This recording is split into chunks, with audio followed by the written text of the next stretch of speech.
തിരുവനന്തപുരത്ത് ശ്യാമിലി എന്ന യുവ അഭിഭാഷക മർദ്ദനമേറ്റൊരു സംഭവം ഉണ്ടായി. അവരുടെ മുതിർന്ന അഭിഭാഷകൻ ബെയിലിൻ ദാസ് ഇപ്പോൾ കസ്റ്റഡിയിലുമായി. ഇവിടെ ബാർ അസോസിയേഷൻ ഇപ്പോൾ പ്രതിക്കൂട്ടിലേക്ക് വരികയാണ്. അവരെ പരസ്യമായി പിന്തുണച്ചുകൊണ്ട് രംഗത്ത് വന്നില്ല, അല്ലെങ്കിൽ ഈ അറസ്റ്റ് അടക്കമുള്ള നടപടികൾ തടയുന്ന തരത്തിലേക്ക് അവർ നിലപാടെടുത്തു എന്ന തരത്തിലാണ് ആരോപണം വന്നിരിക്കുന്നത്. നമ്മൾ ഈ കാക്കിയിട്ട ക്രിമിനലുകളെ കുറിച്ചൊക്കെ സമൂഹം ഒരുപാട് ചർച്ച ചെയ്തിട്ടുണ്ട്. ഈ നിയമപാലനം അത് ഉറപ്പുവരുത്തുന്ന ഒരു മേഖല കൂടി തന്നെയാണല്ലോ ഈ വക്കീലന്മാർ.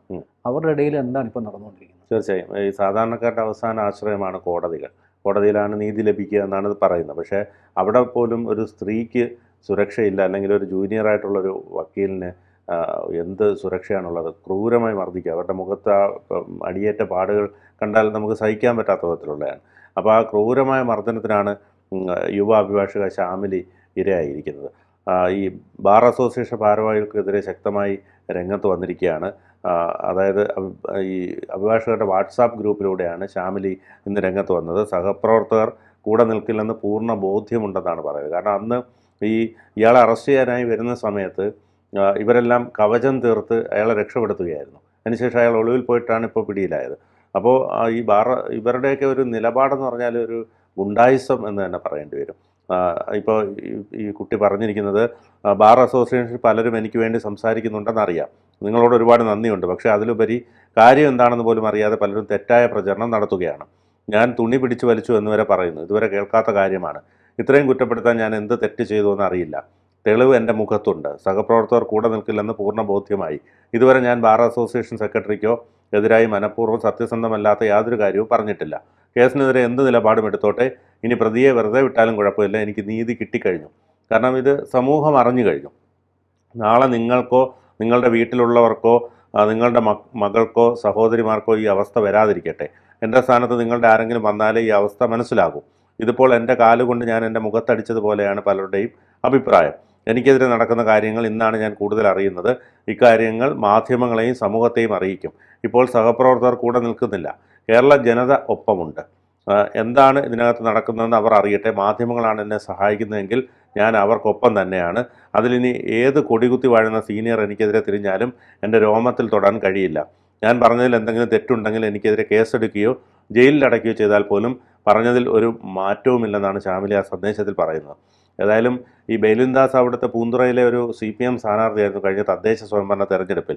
അപ്പോൾ ഈ കസ്റ്റഡിയിലെടുക്കാനെത്തിയ പോലീസുകാരെ ബാർ അസോസിയേഷൻ ഭാരവാഹികൾ തടഞ്ഞിരുന്നുവെന്നും ശ്യാമിലി മാധ്യമങ്ങളോട് പറഞ്ഞതിനെതിരെ കടുത്ത അതൃപ്തി ഇപ്പോൾ നിലനിൽക്കുന്നുണ്ട്. അത് മാധ്യമങ്ങൾ അറിഞ്ഞത് ശ്യാമിലി പറഞ്ഞിട്ടാണ്.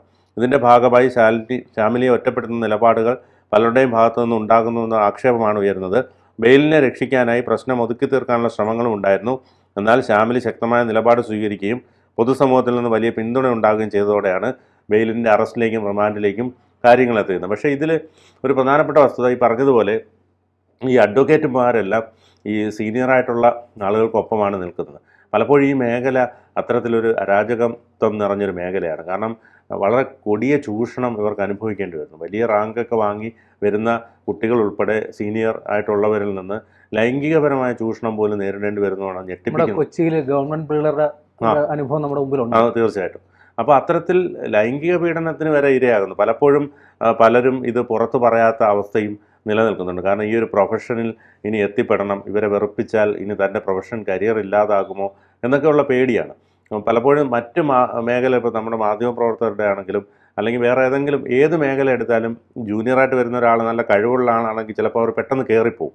പക്ഷേ അഡ്വക്കേറ്റിൽ നമ്മൾ ശ്രദ്ധിച്ചാൽ മതി, അവരൊരിക്കലും അവരെ ഉയർത്തിവിടില്ല. ഈ സീനിയറായിട്ടുള്ളവർ എപ്പോഴും അവർ ജൂനിയറിനെ ഇങ്ങനെ ചവിട്ടി വളരെ തുച്ഛമായ പൈസ ഒക്കെയാണ് കൊടുക്കുന്നത്. അവർക്ക് ഒരു നേരത്തെ ആഹാരം കഴിക്കാനുള്ള പൈസ പോലും കൊടുക്കാത്ത വിധത്തിൽ വളരെ ക്രൂരമായി അവർക്ക് നിത്യച്ചെലവിന് പോലും കഴിയാത്തൊരവസ്ഥയിലേക്കാണ് കാര്യങ്ങൾ എത്തിക്കുന്നത്. പലരും ഈ ഒരു അഡ്വക്കേറ്റ് എന്നുള്ള മേലങ്കി അണിയുന്ന രാഷ്ട്രീയക്കാർക്ക് അവരുടെ പേരിന് മുന്നിൽ അഡ്വക്കേറ്റ് എന്ന് വെക്കാനും അങ്ങനെയൊക്കെയുള്ള, അല്ലാതെ ഒരു പൈസ കിട്ടുന്ന അല്ലെങ്കിൽ ഒരു ജീവിത ഉപാധിക്ക് വേണ്ടിയിട്ടുള്ള ഒരു പ്രൊഫഷനായി ഇതിനെ കാണാൻ കഴിയില്ല. എന്താണ് ലാലിൻ്റെ അഭിപ്രായം? ഇപ്പൊ ഈ നിയമം അറിയാം എന്നുള്ളൊരു ഹുങ്ക് ഈ അഭിഭാഷകരെ സംബന്ധിച്ച് അത് പ്രകടമാണ്.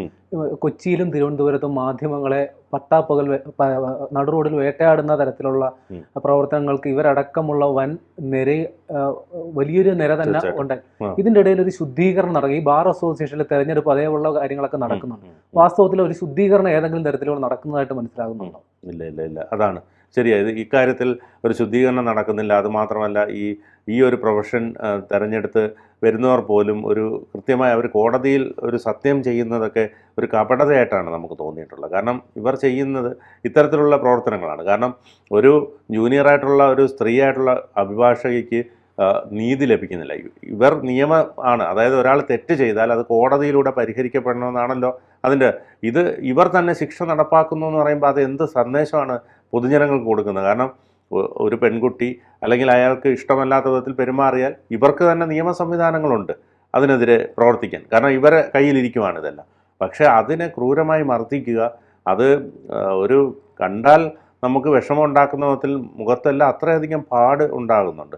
അപ്പോൾ അത്ര ക്രൂരമായി മർദ്ദിക്കുകയാണ്. അത് എന്ത് നീതിയാണ് ഇതിന് ലഭ്യമാവുക എന്നുള്ളത് എത്ര ആലോചിച്ചിട്ടും പിടികിട്ടുന്നില്ല. ആ ദൃശ്യങ്ങളൊക്കെ കണ്ടപ്പോൾ നമുക്കും ആദ്യഘട്ടത്തിൽ കണ്ട മാത്രമേ തന്നെ ഒരു സഹതാപം അനുകമ്പയൊക്കെ തോന്നി. പക്ഷേ ഈ സോഷ്യൽ മീഡിയയിലടക്കം വളരെ അപഹാസ്യമായ തരത്തിൽ ഇതിൻ്റെ പിന്നിൽ എന്തൊക്കെയോ കഥകൾ ഉണ്ടാകും. ആ തരത്തിൽ അവഹേളിക്കുന്ന തരത്തിലുള്ള കമൻറ്റുകളൊക്കെ.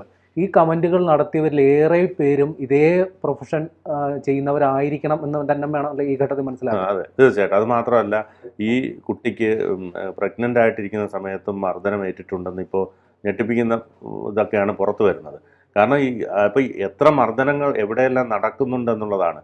ഇത് ഇത്രയധികം ഒരു ക്രൂരമായ മർദ്ദനമായതുകൊണ്ടാണ് ഇത് പുറം ലോകം അറിഞ്ഞത്. അല്ലെങ്കിൽ ഇത് ഭയങ്കരമായ ആരും അറിയാതെ ഇത് ഒളിച്ചു വെക്കുന്ന രീതിയിലേക്കാണ് കാര്യങ്ങൾ എത്തുന്നത്. നമുക്കറിയാം, ഇവരൊക്കെ എന്തായാലും സീനിയർ ആയിട്ടുള്ള വക്കീലിൻ്റെ കൂടെ വന്നിരുന്നാൽ മാത്രമേ ഇവർക്ക് പഠിക്കാൻ പറ്റൂ. നിയമം എത്ര പഠിച്ചു വന്നാലും അതിൻ്റെ എക്സ്പീരിയൻസ് കിട്ടാനും കോടതിയിൽ പോകണം, ഇവരോടൊപ്പം പോയി ഇത് പഠിച്ചെടുക്കണം. അപ്പോൾ ഈ പറഞ്ഞതുപോലെ ഇതിനകത്ത് നല്ലതും ചീത്തയും ആയിട്ടുള്ള ആളുകളുണ്ടാകാം. പക്ഷേ ഇപ്പോൾ നമുക്ക് ഈ ഒരു സംഭവത്തിൽ നിന്നും പിന്നീട് പലരിൽ നിന്നും അറിയാൻ കഴിഞ്ഞു. നമ്മളിവിടെ പല അഡ്വക്കേറ്റുമാരുമായിട്ട് നമ്മൾ ചർച്ച നടത്തുന്നുണ്ട്. അവരിൽ നിന്നൊക്കെ അറിയാൻ കഴിഞ്ഞത് കൊടിയ ചൂഷണം നിലനിൽക്കുന്നുണ്ട്. പലപ്പോഴും ഈ പറഞ്ഞതുപോലെ ഇവരെ കൊണ്ട് മറ്റ് പണികൾ എടുപ്പിക്കുക, ഇവരെ ഒരു ജോലിക്കാരായി കാണുക, ജൂനിയറായിട്ടുള്ളവരൊരു ജോലിക്കാരായി കാണുന്ന ഒരു സമീപനം ഒക്കെയാണ് ഈ സീനിയറായിട്ടുള്ളവർ കൈക്കൊള്ളുന്നത്. അത് മാത്രമല്ല, ഞാൻ നേരത്തെ പറഞ്ഞതുപോലെ ഈ ലൈംഗികപരമായി പോലും ചൂഷണം ചെയ്യപ്പെടുന്നു സ്ത്രീകളാണെങ്കിൽ. അതുകൊണ്ട് തന്നെ ഈ പ്രൊഫഷനിലേക്ക് വരാൻ പലരും മടിക്കുകയാണ്.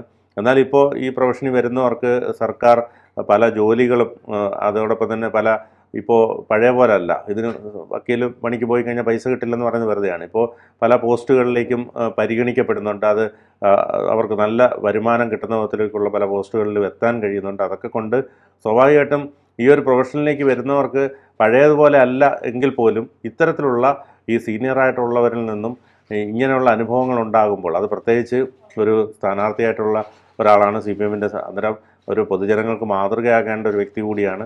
അപ്പോൾ അത്തരത്തിലുള്ളൊരു അഡ്വക്കേറ്റിൽ നിന്നും ഇത്തരം ഒരു സ്ത്രീക്കെതിരെയുള്ള അല്ലെങ്കിൽ മർദ്ദനം അടക്കമുള്ള കാര്യങ്ങൾ ചെയ്യുന്നത് ഒരു നീതികേട് തന്നെയാണ്. ഒരു സ്ത്രീ ഇത്രയും ക്രൂരമായി മർദ്ദിക്കപ്പെടുക, പരാതിയുമായിട്ട് രംഗത്ത് വരിക, അതിൻ്റെ പേരിലെങ്കിലും ഇങ്ങനൊരു നടപടി ഉണ്ടായി, നാമമാത്രമായെങ്കിലും ഒരു നടപടി ഉണ്ടായെന്ന് തൽക്കാലം അതെങ്കിലും പറഞ്ഞ് ആശ്വസിക്കാം. തീർച്ചയായിട്ടും. കൂടുതൽ വാർത്തകളും വിശേഷങ്ങളും നിങ്ങളിലേക്ക് എത്താൻ ABC മലയാളം സബ്സ്ക്രൈബ് ചെയ്യുക, ബെൽ ബട്ടണും അമർത്തുക.